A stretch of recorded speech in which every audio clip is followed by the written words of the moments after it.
Question number 25. A drawer contains 60 coins consisting of dimes and quarters. If the total worth of the coins was $12.30, how many dimes and how many quarters were there in the drawer? Okay, this is just like one of those grade 7 questions where you can totally solve this with one variable, right? You can say let x be the number of dimes and let 60 minus x be the number of quarters, right? And then, you know how to do this question. However, since we're doing systems of equations, I'm going to use the two variables, even though you could totally solve this with one variable. All right, so x is the number of dimes, y is the number of quarters, and we know that x plus y is equal to 60, and we know if I multiply, so the value, like this is the numbers, so the value of all the coins is going to be, the value of the dimes is 10 cents. I'm going to deal with this in cents, like an actual, like, instead of doing 10x, I'm going to do 0.1x, right? And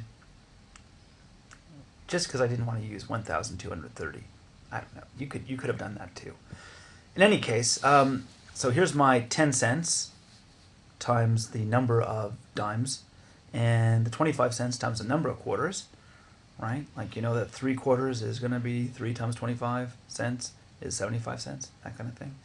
Okay, so I'm multiplying the number of dimes by 10 cents and the number of quarters by 25 cents, and all of that together should give me $12.30.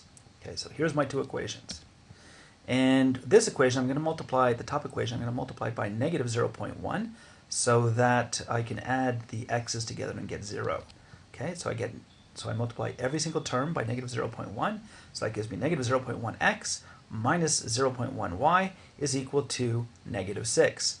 I'm going to add that to this equation down here, and the x's will disappear, will become 0, and the y's is it's positive 0.15y, 0.15y is equal to the negative 6 and the 1230, add together to give 630, and to get the y alone, the y is being multiplied by 0.15, so I'm going to do the opposite. I'm going to divide both sides by 0.15, and that gives me y is equal to 42. And then I'm going to replace that into this equation up here. So I have x plus 42 is equal to 60, so I'm going to subtract 42 from both sides, and x is equal to 18. All right, so that means there are 18 dimes and 42 quarters, and try it out, it actually works. And that's it for question number 25, but as a reminder, you really could have done this with a single variable. Okay, and that's it for question 25. Have a good day.